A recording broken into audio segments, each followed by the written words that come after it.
Меня зовут Александр. Je m'appelle Alexander, Мне 26. j'ai 26 ans. Я J'ai été lieutenant dans les forces armées de la Fédération de Russie. Российской Федерации. J'ai été au front en Ukraine pendant 6 mois, au début de l'invasion. И как только Et dès que j'ai eu l'occasion de quitter le front, покинуть je l'ai фронт, fait. я это сделал.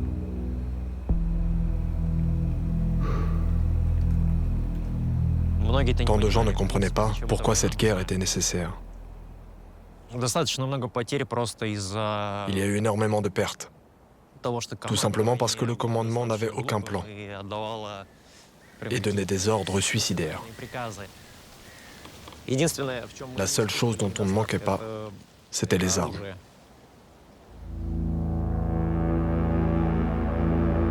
Alexander est un symbole. Le visage d'une armée russe dont la puissance de feu ne cesse d'augmenter en Ukraine.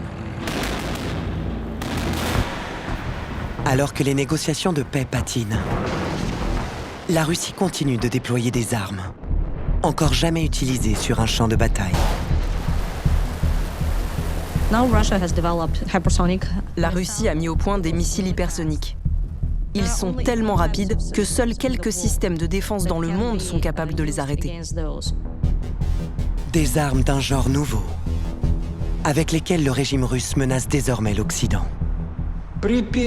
À la première menace d'une nouvelle invasion venant de n'importe quel côté européen, une réponse très massive sera faite et toutes vos installations militaires seront complètement détruites. Comment la Russie, pays le plus sanctionné au monde, peut-elle développer ses armes ultra-technologiques? Les autorités russes font leur maximum pour se procurer des composants électroniques dans d'autres pays afin de les utiliser dans leurs armes. Il est certain que des agents de renseignement russes sont derrière ces réseaux.